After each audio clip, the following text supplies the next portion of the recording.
Hey guys, this is Those Guys with your host, Matt Marrero, along with Anthony Sinandris. Yes. So today we're talking about Gotham episodes 6 and 7, Gotham from 2 weeks ago. If you're listening to this live, hello everyone listening live, Gotham from 2 weeks ago and Gotham from this last Monday. And oh boy, it was quite possibly my two favorites from the season so far. I would argue that at least one of these, and I don't know which, is the best episode of the season thus far. I just don't know which. That's kind of hard to choose. It really is. Yeah. Before we move on, I'd like to mention, if any of you want to call in while we're talking about a specific episode, so right now we're focusing on 6. On the half-hour point, we should be jumping to 7 for a bit, but we'll see how that works, since we're doing this live. If you want to call in and talk to us, the number is 718-664-9468, the number being 718-664-9468. Or if you want to call in to listen in because you can't use your computer for some reason, many different reasons why you wouldn't be able to access your internet or your computer, et cetera, you can call in just to listen in. The number again being 718-664-9468. And if you don't press 1, then you'll just be there listening, and we won't get a notification that you want to speak, and we'll leave you on there just to listen. So, yeah. Technology, right? But, oh, my God. I know. Oh.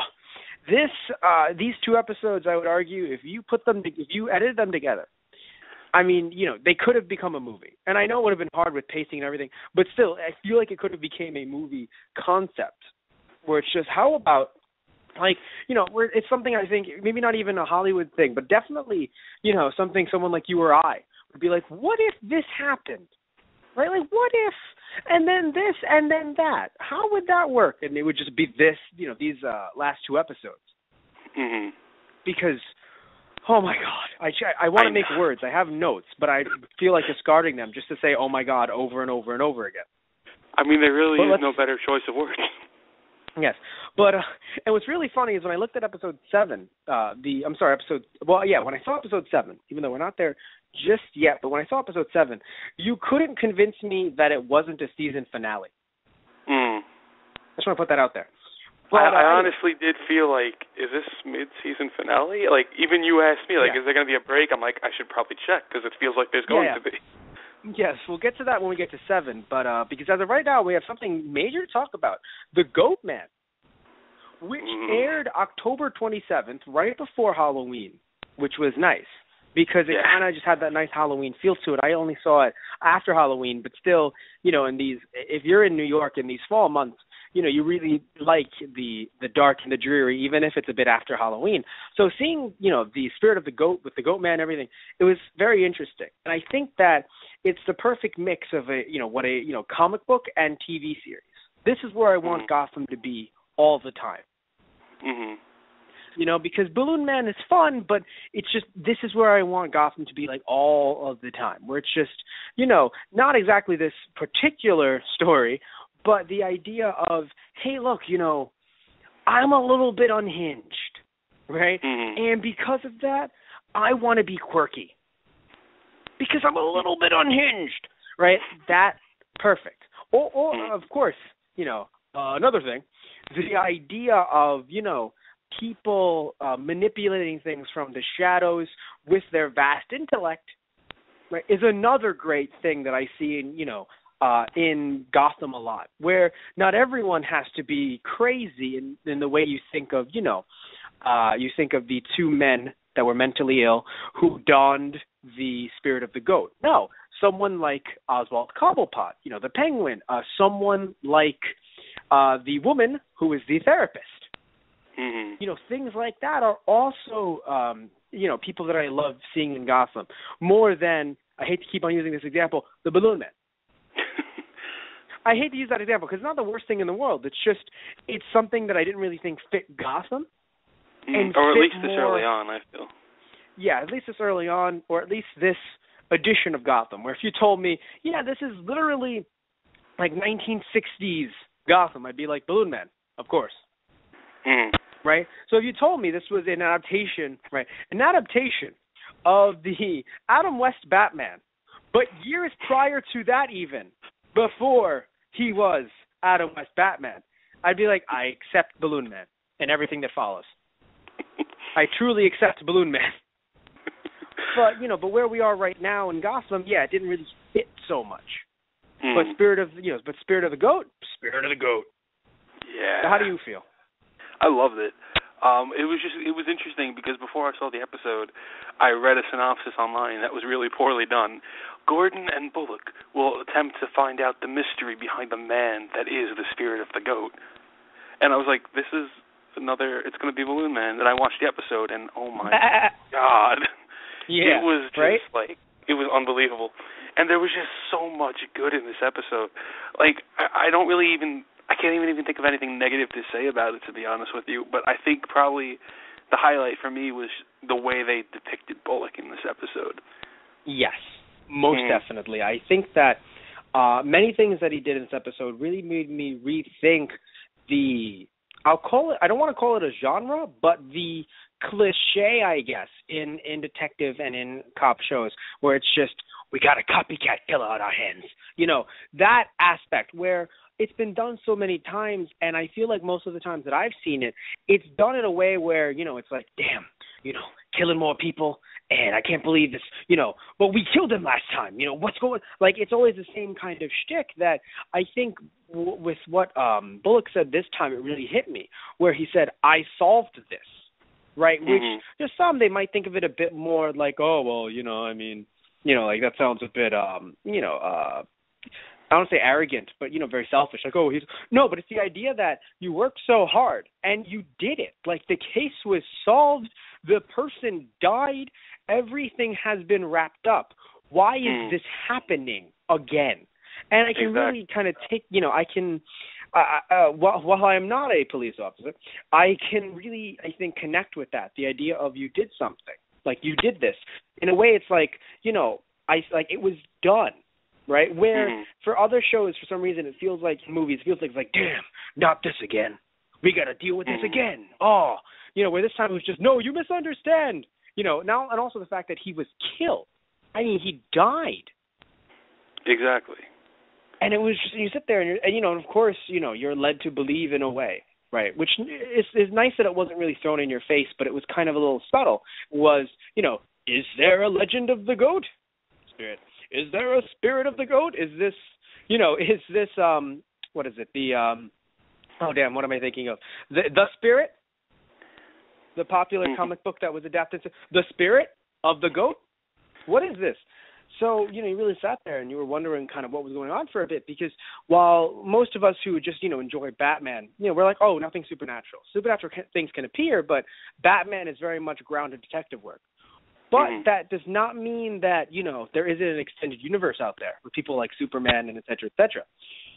So you could sit there and think, but maybe, right, there is a chance that there could be a little bit of this. I mean, you also have The Flash.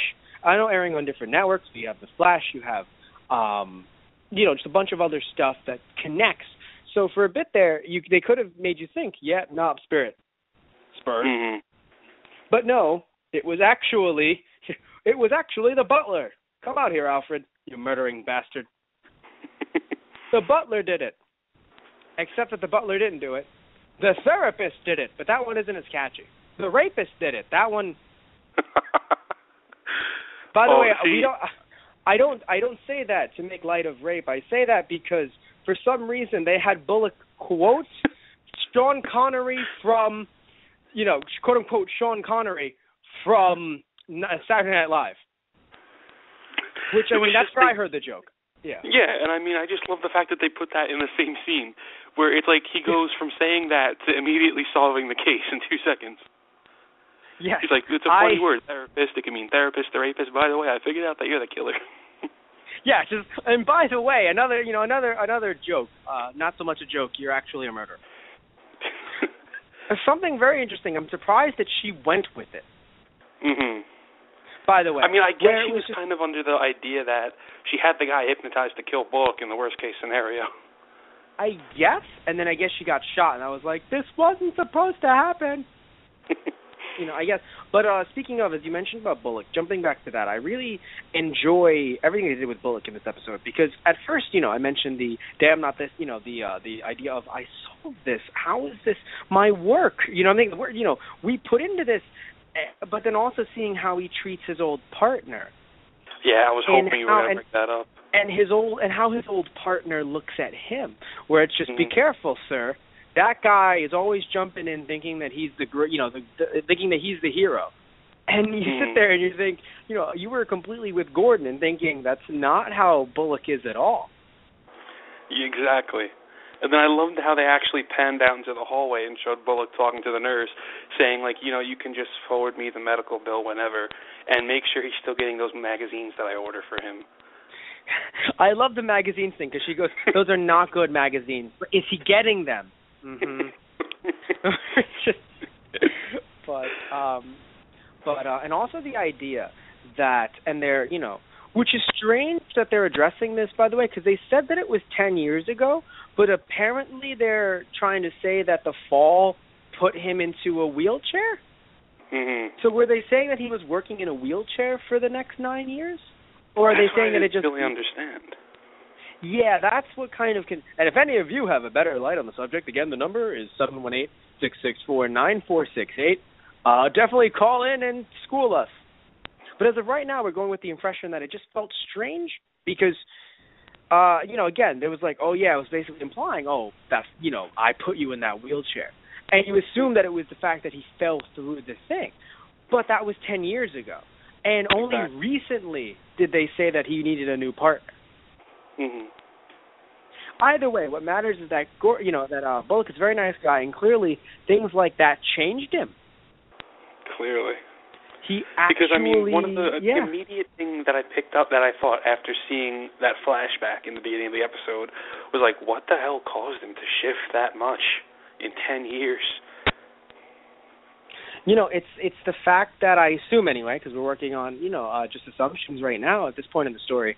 It's, not only someone, first off, having his partner be that way just makes him, and of course, that phrase being his partners, where it's just, what's the first rule of Gotham?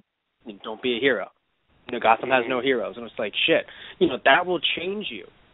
Mm-hmm. So, and also the idea that, you look at organized crime, and of course it's been around for a while. Falcone isn't new, but the idea of they just got to him.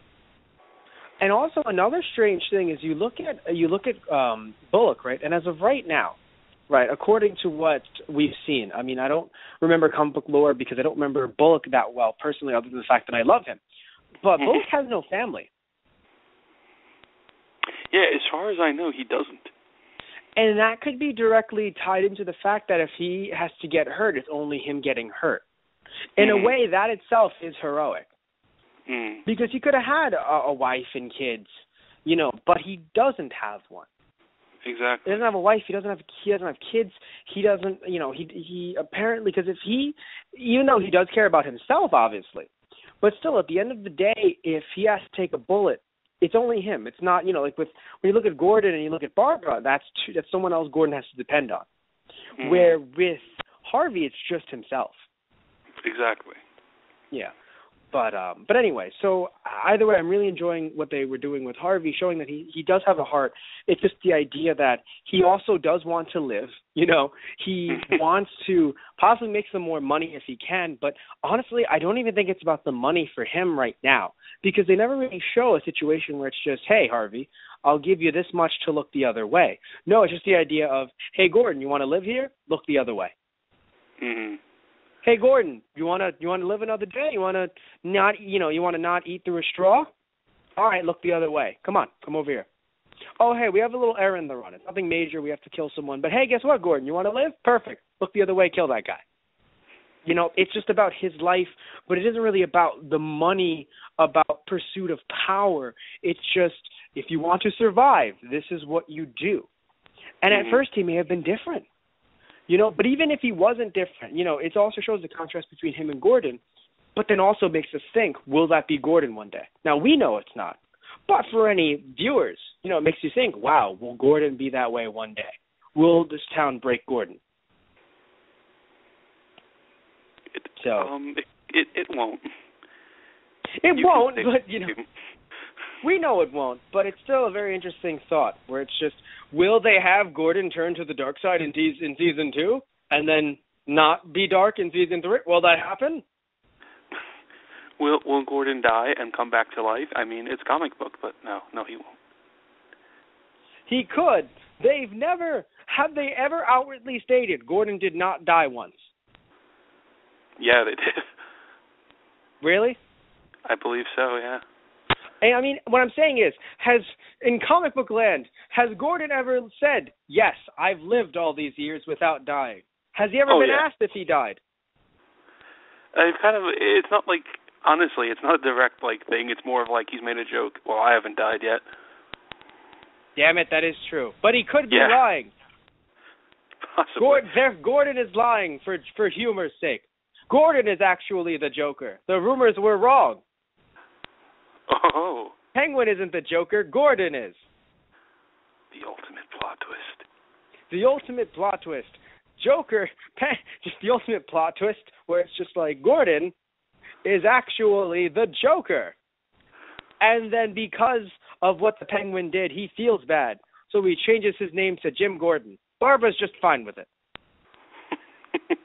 Barbara's like, whoever's named Jim Gordon, I'll take it. And then the Penguin, that's actually Alfred. This is what happens when you go to other universes, children. Please, just watch your movies. Don't read comic books. I would do something like that. I'm an idiot. I hate this because it's not even, you know what's terrible? I wanted to make this a joke, but no one thinks it's funny because it's plausible. It really not is. In the show. That is part of this whole thing. Yeah, no, not in the show necessarily, but just the idea of this could happen in a different comic book universe. Completely plausible. Nobody's laughing. It's even worse considering DC is doing an event soon that involves other universes. Yeah, it's really, really something. So right now our phones are just wired that's a great idea. Let's do that. Yeah, right. That's wonderful. Yeah. If we had any callers from DC, it would be terrible. If we actually had any callers from DC, just sitting there, just listening, or any listeners from DC just nodding, we would just have to change our thing just completely and only talk about the show. No jokes about the comics at all. For huge fear that they would have something like this. But anyway, so yeah, overall, getting back to this actual episode, I think Nigma can be slightly adorable. And I enjoy... He's adorable, and he's so quirky. Yeah, he's so socially awkward, but what's interesting is I can see that with his character, as in I can see an interpretation that he is that way. I wouldn't have made him that way, but I can see why he would be. Mm-hmm. You know? I don't know, something about him seems a bit smoother, but I can still see why he would be this socially awkward, especially at this age if you want to make him early 20s. Mm-hmm. You know? I feel like evil just makes everyone a lot more, unless you're a low-level grunt and you're a bumbling idiot, I feel like evil just smoothens everyone out. Mm. Where it's just, where right now he's just like, oh, I'm sorry, I'm so sorry that was off, I'm so sorry. And he, but being evil is just, but that was my plan all along. Riddle me this or riddle me that. How do you think your filing system is? That's not a riddle, Nigma. I make the riddles! Let me sniff your hair. Yeah, exactly. Just riddle me this, riddle me that. You're just sniffing my hair, Nigma. Shut up! I make the riddles, and you answer them. All of you will answer them. I feel like just being evil kind of smoothens you out. It makes you very angry and volatile. But in this case, it's just, he seems like he just has these again socially awkward quirks. Mm-hmm. So. But again, I can see him with it in this universe. Not saying that I enjoy it, but I can see why he would have them. And and it's kind of funny how he only realized it later, during. It's as if it's a little late to the party. He's like, this may have been wrong. I see that now. After fixing, quote unquote, fixing your filing system halfway, I can see now why that would be a problem. You have a nice day, madam. So I'm just going to leave everything on the floor, and I'm going to go. And trip over it. You have a nice day, madam. Speaking of quirky, I think we need to just delve into the Penguin and his mother for a little bit. Oh, Penguin and his mother. Okay, so it makes so much sense in a way where, at least in this case, in the way they're, making Penguin in the show, which I can see as what a young Penguin would be. It would make so much sense that his mother would be the only one who, because I know Penguin is kind of built up as a bit of a loner, but at the same time, he is a loner in other social places where you don't want to be alone. Where, I know maybe the grass is greener, where some people go, yeah, well, I never had parents and I wanted them. I still think that the grass is greener because you may have not wanted a mother or a father like Penguin's mother, because it's just too much. Where it's just the point where it's just, it's not even someone saying, oh, they're smothering me. No. It's no one will ever love you. No one will ever, you trust no one like you trust me. Mm-hmm. Not even like that, actually. It's just you trust no one in general. And it's just like, wow. Like, you live with someone like that all your life. Not only are you going to feel that way, but then you're going to feel like you do want out. Because it's just, and then when you want a bit of out, just a bit. I mean, Penguin is at least in his 20s, I would say. Easily.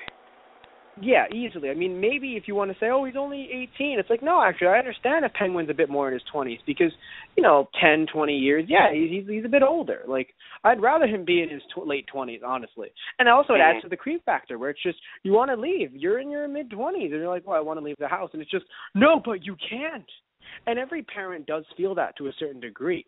But to the point where it's because you're off with some hussy, some harlot, some painted hussy. It's like, what if you really, yeah, Penguin isn't doing that. But if he really loved a woman, it would be horrifying if it's just, oh, you're just going to go off with some woman and leave your mother alone.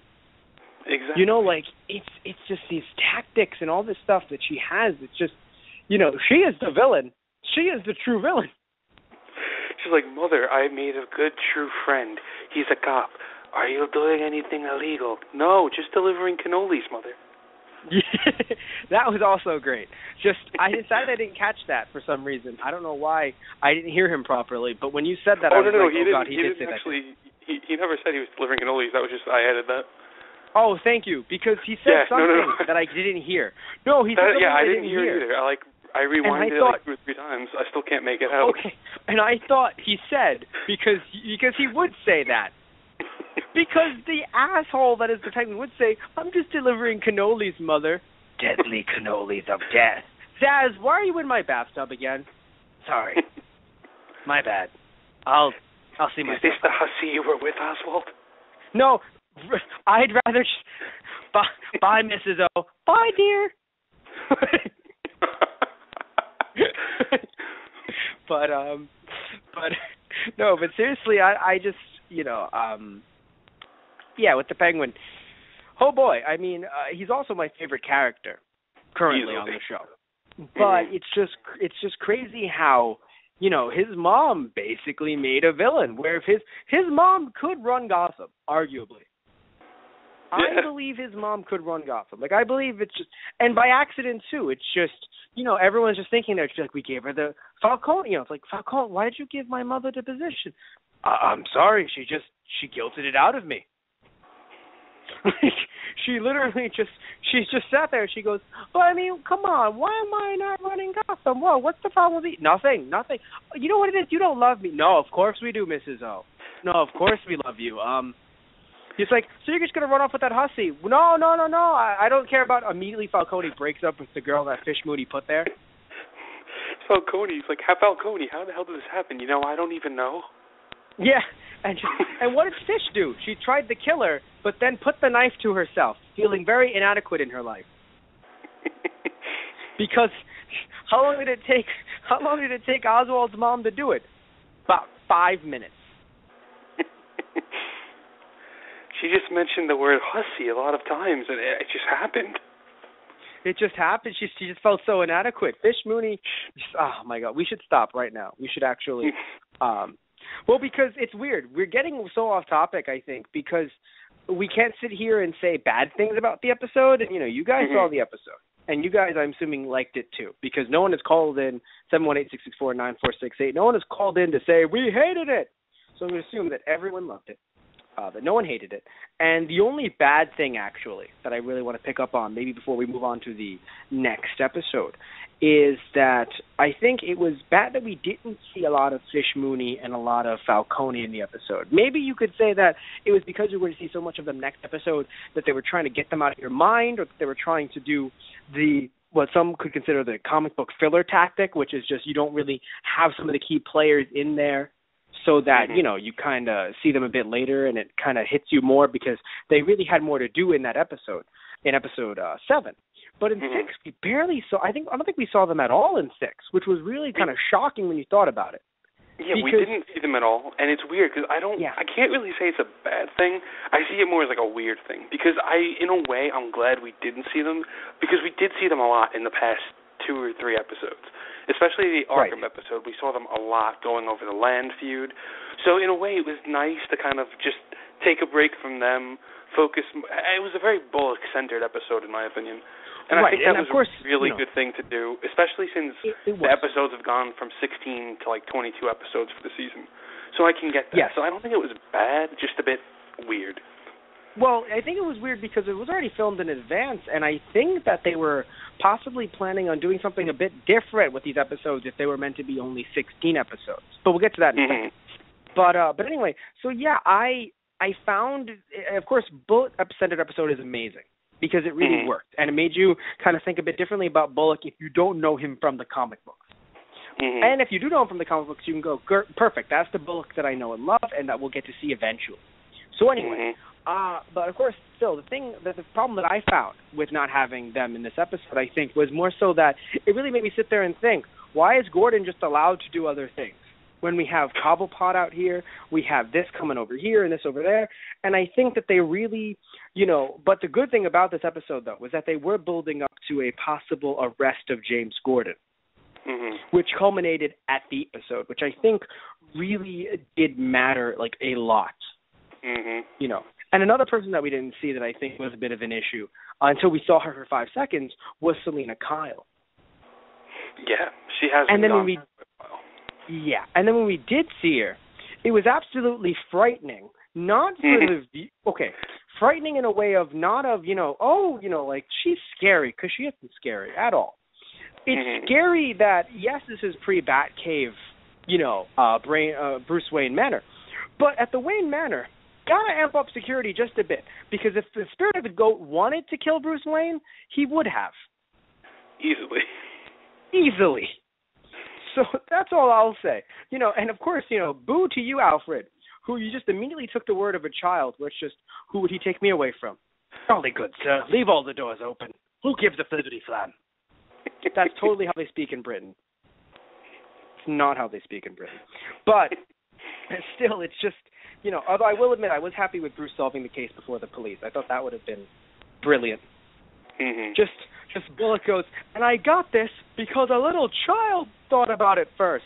Do you understand that? The therapist is immediately very saddened. They're like, children are getting this before you.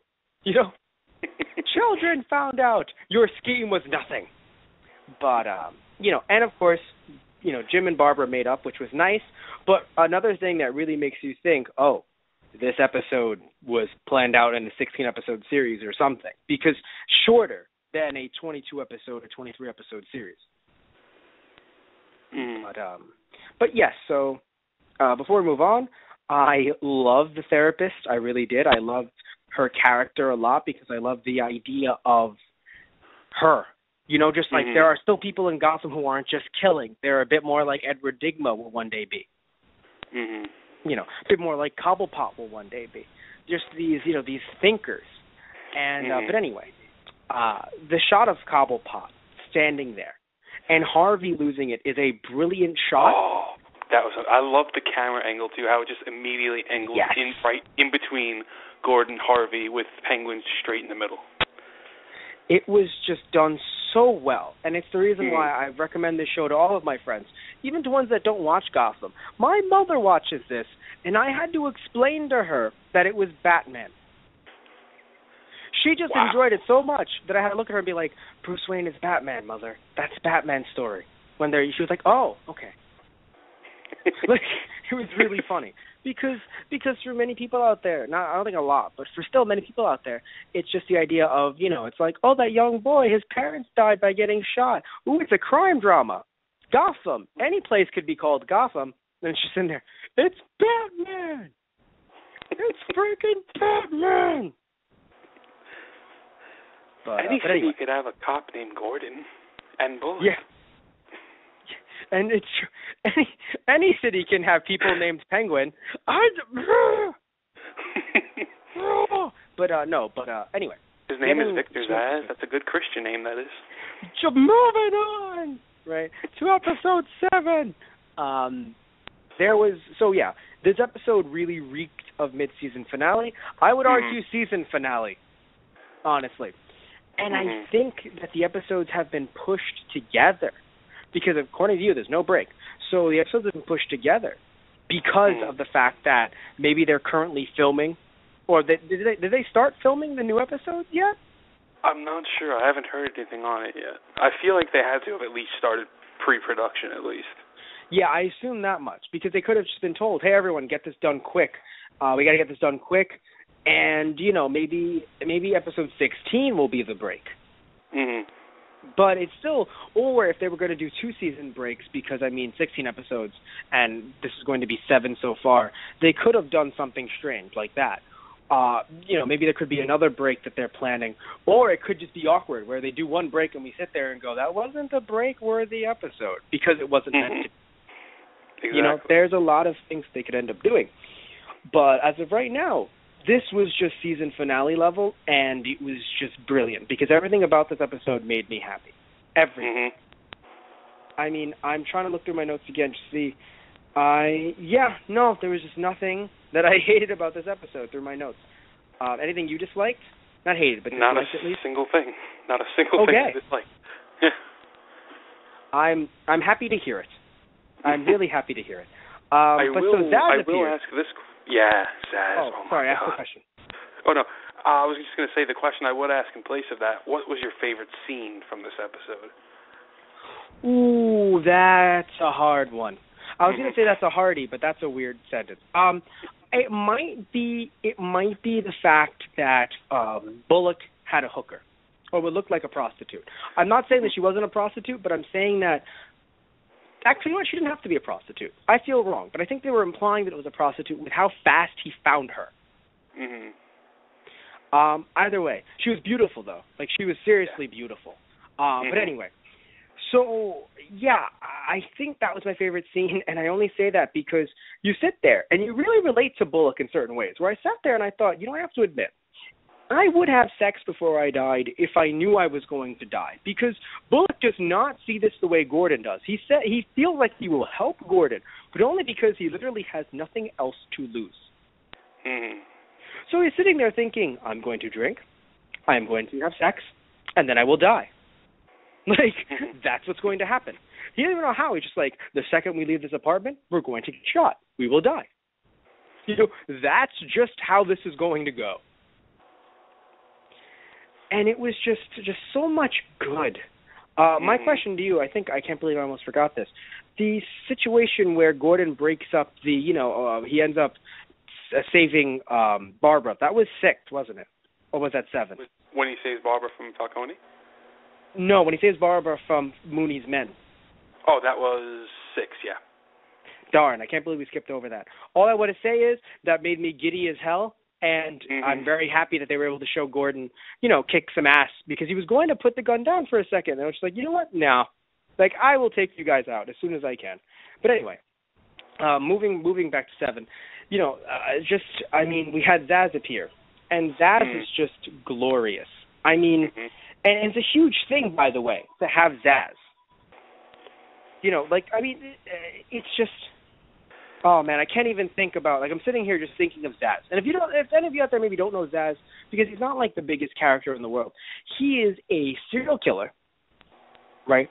A serial killer who cuts the number of his victims into his own body. And by the time that we see him in the Batman universe, he's already cut people onto his face. Like, that is where he's gotten, where he'll sit there and he'll remark and he'll go, I'm having second doubts about killing you because I'm wondering how much room is there in my body. That is Victor Zsasz. So the fact that this is him first starting out, which is really nice too, because he looks like he's very, very, very young, which means he can be a serial killer for the next 15 years, at least.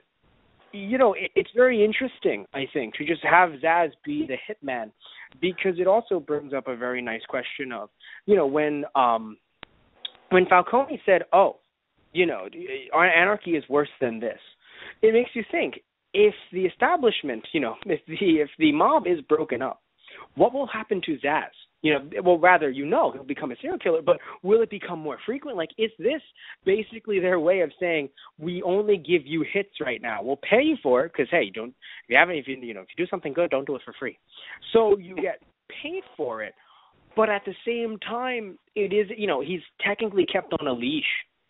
But if Zsasz was just unleashed, I mean, that's crazy, because Zsasz is, It's almost like an odd parallel to Dexter, in the way that he had the dark passenger controlling who he'd kill. If he didn't have that, he'd be killing everyone in Miami. Exactly. So, yeah, and it's, because, I mean, as of right now anyway, he has a leash, where in the future you definitely know that he's just his own man. He has an insatiable lust for blood. And, he will do it to feel satisfaction, as many do, so he won't just be doing it all, every single minute of the day, let's say.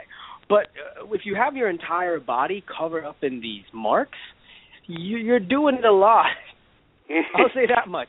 You're killing a lot of people there. And even if you're in jail for a bit, because you could argue, maybe sometime in this series he'll be put in jail. But he doesn't always stay in jail, but that could be there for like a year or 2 or 3 to say that, okay, he wasn't killing all the 10 years, But still, I do believe that, because he's a character that I can believe being there, and I think has been stated in comic book lore that he has been there before Batman, right? Or am I wrong? No, there has been there. Okay, yeah. So he didn't just appear as Batman appeared. Not every villain, many did, but not every villain just appeared, and you can really see their beginnings here, and really, for some of them, make sense of it. But you look at Enigma, and you're like, okay, maybe you're a bit too old, actually. You look at Penguin, perfect. Thankfully, there's been no Joker yet, unless you look at the rumors that Penguin is Joker, which we here at Those Guys disagree with them completely. So, there is no Joker. We did not get an Ivy. We got a little girl named Ivy, but we did not get Pamela Isley. So I don't know what's going on there, and I guess neither do they. But still, there's a lot of people we've gotten so far that are just very, very interesting and really cool. And I'm just a huge fan of Zsasz. So seeing Zsasz, do his thing is just brilliant. To show, because it's just why I just said, and we're going to have a hitman. It's just going to be we thought Zsasz was going to appear, I think, a couple episodes back, but no, they were just saving it for this season, mid-season finale, possible mid-season finale. Yeah. It's just the way he made his grand entrance. He just walks right onto the cop's desk. My name is Victor Zsasz. I am here for Jim Gordon. It's like, oh my God. And then everyone, right, just if you play it cool, you'll all stay alive. And all they do is just look at the office. It's like, thank you. He just whispers, thank you. Yeah, it was just, oh, man. I mean, his entrance, how he was able to precisely kill. I mean, I will admit, he seems more of a nice guy to me. But, I mean, he is also a contract killer right now. So, I mean, I think it's more of he doesn't want to leave evidence.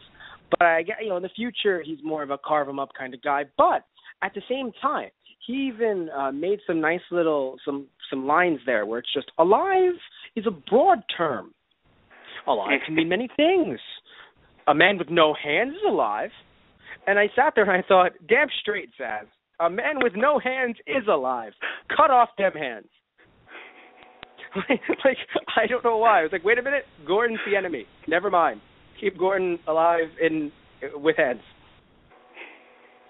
But But anyway, yeah, it was just, and also the idea that he actually got 2 good shots to Gordon, which I was really funny, because anyone who doesn't know about Batman might sit there and think, is Gordon gonna die? And for many of us who do know that he's not, it does take the suspense out of it. But at the same time, they really wanted to make you believe, like, this man has been shot twice.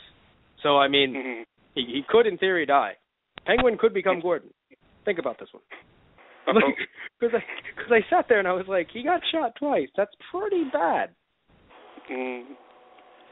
But yeah, and then thankfully they realized, because of Penguin showing up, though I love how much, like, Penguin shows up in front of the cops, right? In a way, he does it to help Gordon. But then I like how he just immediately realizes, wait a minute, I'm a badass motherfucker. Just walking the streets of Gotham.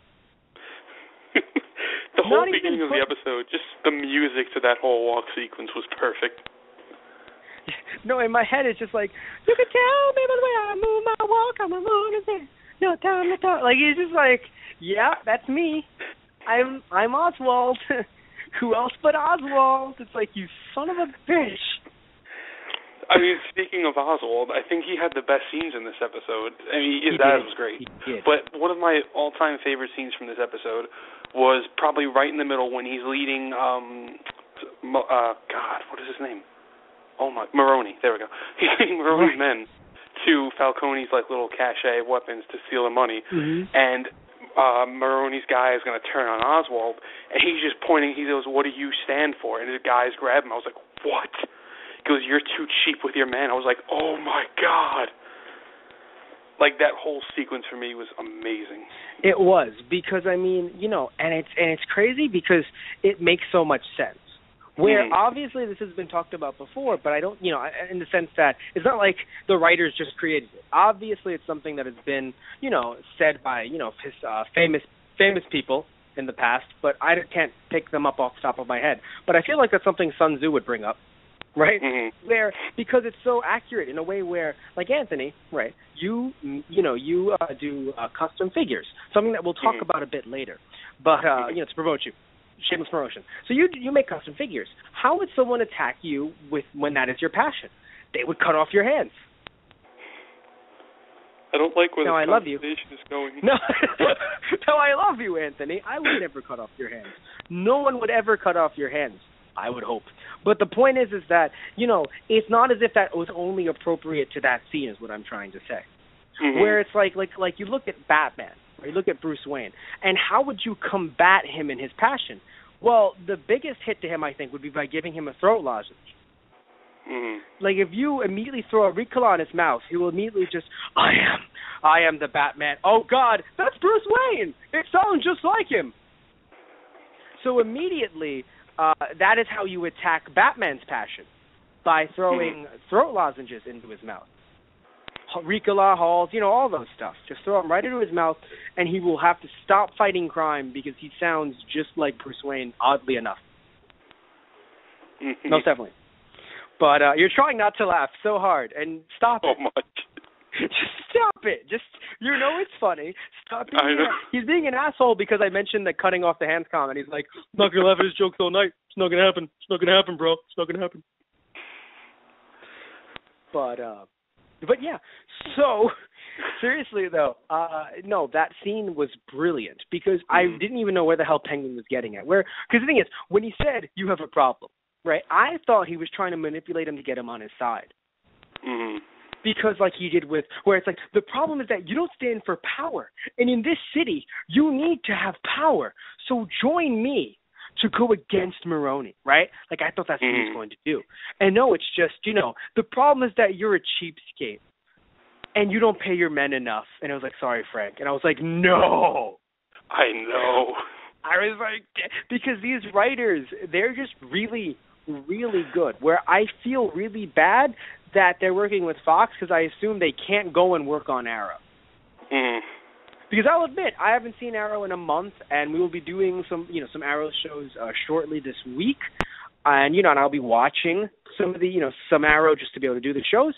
But I have to admit, I haven't seen Arrow in a month.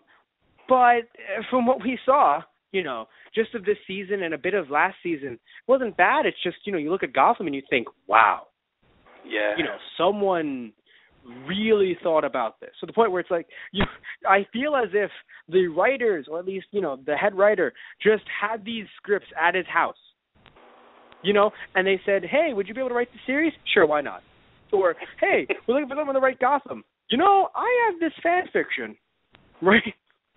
And, not saying that fan fiction is always amazing, but still, it just really feels like it's from the heart, and it feels like it's just with passion, and it doesn't seem like someone was paid to write this, where it's like, oh, fine, I have to be paid. Now, not everyone is, when they're paid, they just seem passionless, but still, it could have been bad, where it could have just been someone going, yeah, I guess I'll just make something up with these Batman people or whatever. But no, it just feels so well crafted. Mm-hmm. That it's just so beautiful. So your favorite scene from this episode was what scene? It was the scene with Penguin when he it was okay. I don't remember the guy's name, but Maroni's guy, where he turned his men on him. I just love that whole sequence, the way it was shot. So that was your favorite scene, okay? Because I forgot if it was or not. Right. Oh yeah, absolutely. Just the whole ending of that scene where he's like kissing the guy's head, rubbing the hair. I was like, oh. Yeah. Because it's I think it's, even though I don't think he is Italian, I think it is the Italian thing. Because it's a very Italian thing to do. Yeah, it really is. I feel, where it's just, but it's just, oh man, it's just so beautiful, this episode. Mm-hmm. And then of course the fact that Gordon was so close. I will admit, a little bit disappointed that he was so close and then it didn't work, and then Falcone kind of let him go. But then the twist at the end. Yes. Oh boy. What I really, what's really weird? I think that the twist, I'm a little upset. My only complaint was that the twist was not done with the music from Saw. I think that the music from Saw would have been very, very fitting for the end of this episode, where it's just, either the music from Saw or the music from Bleach, because, damn it, I think that Penguin is sitting there and he's trying to, I think he's having mental chess battles with Eisen right now from Bleach, if anyone is familiar with Eisen. Everything always goes according to Eisen's plan, and apparently everything is going very, very, very according to Penguin's plan. Because, oh boy, Snitch for Falcone, oh boy. That was, because I remember it alluding to it, sort of, I think, at one point where it's like, oh, like, is he going to tell him? But I thought it was kind of I'm not listening to you, you're still a snitch no matter what, let's kill you, kind of thing, if I remember correctly. So it didn't seem like, so, you could see that maybe Falcone did know, but it's been so long, because, not only have I seen the first episode, but it has been about 2 months. Just about. So you're kind of led to believe that it's like, even if Falcone knew something, it's not like they're trying to portray him just yet anyway. But I love Fish, where it's just Falcone knows something. Playing with chickens? No. What about the girl? Maybe she's making him happy. She hasn't touched the girl. Like, she just cooks and cleans for him. Like, this is getting pretty weird. It's as if Falcone is only keeping her at, like, arm's length, where she's like, where do I sleep? You sleep in this other room that's in my house. Oh, okay, thank you, Mr. Falcone. Damn straight, thank you, Mr. Falcone. I will be locking the door every night. Don't panic. It's perfectly fine. I think the only weird thing, in my opinion, that seems, because I feel as if he's trying not to either be in love with her or that he's not trying to, be with her to get her into his, intimate moments. And in my head, it's always, because killing. But even then, he lets her cook for him, which is weird. Mm-hmm. That's the weird thing, where, like, I assume maybe it's, like, because I'm wondering, like, why he, like, hey, maybe he doesn't want to be with her because she reminds him too much of his mother, which could be a thing. Also, he's a bit old, so, maybe he doesn't think everything works well, which is kind of, or maybe, again, according to I believe, Russian guy, that could be his thing, which was really funny, where I was like, no, because in my head it's like, what if that is his thing? Cook for me, clean for me. Anything else? Nope. Okay. Like, why is that camera on? Don't worry about it. Don't worry about it. Sometimes, just like, he just whispers to her, sometimes when you're not cooking and cleaning, I want to watch it.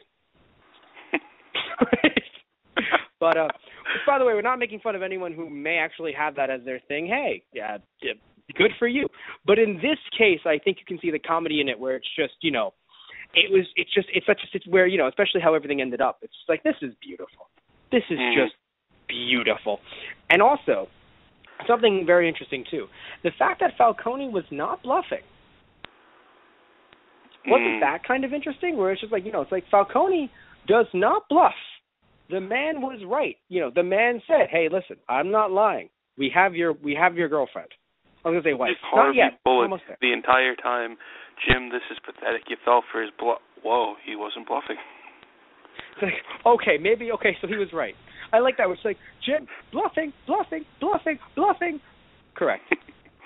Like, it was great because it's so true. It's such an age-old tactic that I think we all believed that he was bluffing until we saw Zaz and Barbara, and Zaz was like, "It's a shame," but I guess because she was cooking, it was in a different room of their house. Because for me, it felt like an undisclosed location, and then there's Zaz, and I was like, "Wait, that's too close." But yeah, he wasn't bluffing, and then. And he let him go, which I'm happy they brought that twist immediately, which really also makes me think that they only planned 16 episodes. But I'm happy they brought the twist out immediately, because if they didn't, it would have seemed very dumb, wouldn't it? Like, I just think that me sitting there and well, I could kill you, but I'm actually letting you go. I would have been like, that's just for the plot. Like, when I even first heard it, I was like, okay, I know we have to continue this, but... And you could say, oh, it's because of his father. But even then, to a certain degree, I feel like Falcone would have said, nope, this is a problem for operation.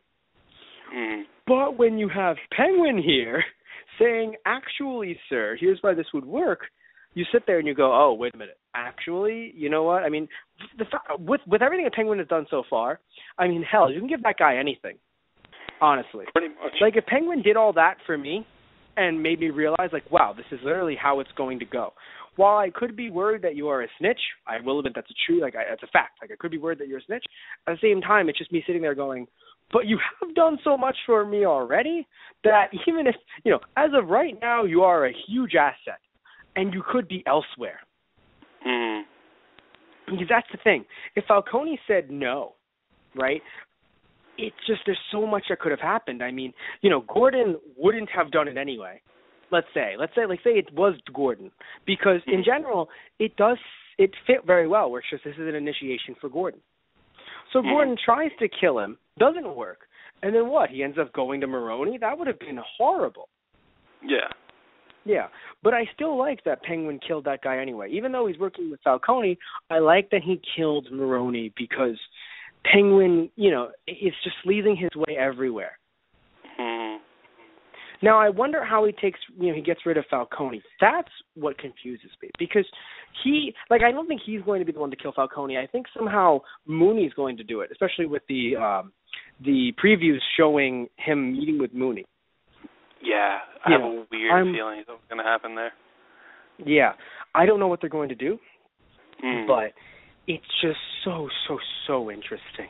I mean, overall, I mean, I can just this out of the 3 shows thus far, and I know again I haven't been caught up, so it's probably more on me, but still, out of 3 shows thus far, Gotham, Flash, and Arrow, I'm going for Gotham.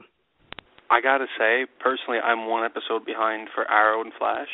But it's easily Gotham for me. Yeah, I mean, and that's the thing. I mean, maybe I'll be a bit wrong because Flash was entertaining. It wasn't like it was bad. And Arrow, I've seen some of the synopses for newer episodes, and they seem fun from the very little that I remember. But I mean, just Gotham right now is hitting it out of the park, blowing everything away. And I'm a little worried about the later seasons. But as of right now, let's party, everybody! Yay, party! I'm dancing. No one can see it because we're on the radio. But anyway, so, Anthony, tell everyone about the kit bashing that you do. Now that we're done with the show, hey, guys, we're done with the show. I'm waving. Again, none of you can see. Anthony, tell everyone about kit bashing and about the custom figures that you make. Okay. Well, I have this Instagram called Geek4LifeBlog, the number 4. And basically what you can see on there are custom figures that I make myself. There are a few different options as how to do them. One is just a simple repaint of an existing one. One is kit bashing, and that's a bit more involved.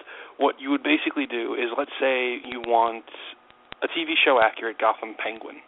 and you would need certain figure parts to do this, but they're not all in the same figure. I could get all the parts needed, disassemble each figure, reassemble the parts in the pieces and the way that you need them done, repaint them, and that, in a sense, is kit bashing. Right. And so that is on Geek for Life blog? Yes, Geek for Life blog, the number 4. Right. That is the Instagram. Okay. That is the Instagram. And then you also have yourself, you also review figures on your YouTube? Okay. On my YouTube, I do review figures. It's the name of the channel is Tony L, TONI-EL, and there's also a blog called figuresandgeeks.blogspot.com. That will be reviews of the same things I review on YouTube, as well as movies, TV shows, anything comic book or pop culture related, as well as updates on upcoming shows from you and me. Right. Okay. And so you have those two things, which are awesome, by the way. And and definitely check out some of his work, because I might be buying a figure from him, because I've looked at his work and it's some beautiful, beautiful stuff. And of course, if you like he said about his Instagram, PM him for information, because of course he doesn't have prices listed just yet, but you can see his figures on the Instagram, and by God, they're wonderful. Thank you.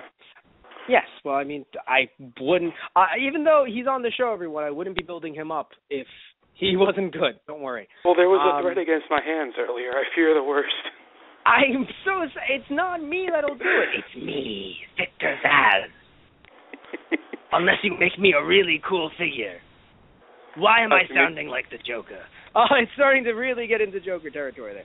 But anyway, before we leave, I'd like to thank you guys for listening to those guys, and I would also like to say that we have ourselves a Tumblr, which is also acts as our website, thoseguysontheradio.tumblr.com, which we just got actually a new theme for, making it look very, very, very sexy, made by our own contributor Blaine, who doesn't really work with us on the show so much as our Maddie, our fact checker, who's also a wonderful human being.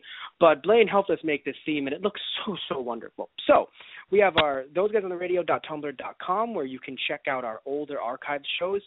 Think WWE, WWE pay-per-views, Bleach, Dragon Ball Z, Gotham, Arrow, Flash, the following actually last season finale, Gravity Falls, Steven Universe, Black Dynamite, a whole bunch of stuff. You can also check them out through our Facebook /Those Guys on the Radio, or you can just search up Those Guys. You can check that out through our Twitter, Those Guys Radio. Right now our name is Hillbilly Jim because of a joke that I made on a Monday Night Raw podcast. Thank you, Maddie, for changing it. She doesn't listen to this show, but one day she will, and she'll think, because I'm going to try and get her into the show. She'll think, he's mentioning me. What do I do? But anyway, so, yes. Let me think what else. We have ourselves a Gmail. Those guys on the radio @gmail.com. So definitely check that out. Why? Why check out a Gmail? Well, because you can suggest show ideas to us. Anything you want us to do that we could possibly do, you can send it to thoseguysontheradio@gmail.com. Also, you can ask us to promote any of your legal products and your legal companies through our Gmail, and we'll discuss it, and we will most likely do it or not. I don't know. You should totally email us, thoseguysontheradio@gmail.com. And if you got into our Pokemon giveaway, free Pokemon shiny giveaway for the month of October, and you're wondering, I didn't get my Pokemon yet. Well, don't worry. The Twitter winners will be contacted shortly, either today or tomorrow. And through Facebook, one of our posts disappeared. I made a new one just in the middle of last month, and no one has shared it. They have liked the page, but we don't know who liked the page out of liking or who liked the page out of shiny Pokemon giveaway thing. So you have to like the page and share the new post that we made in the middle of last month. As of right now, we have no winners. We have 0 winners.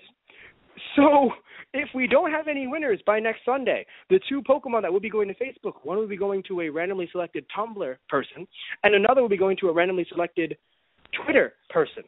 So get in on the Facebook action. /thoseguysontheradio@gmail.com. No, that's the wrong one. I think I'm promoting too many social media, Anthony. Those Guys on the Radio and the / before it, or just search up Those Guys for our Facebook. We have social media is just getting crazy. There's tweeters and there's face spaces and there's so much stuff. I'm just gonna play the ending. I don't even know what's happening here. I'm tumbling over my words.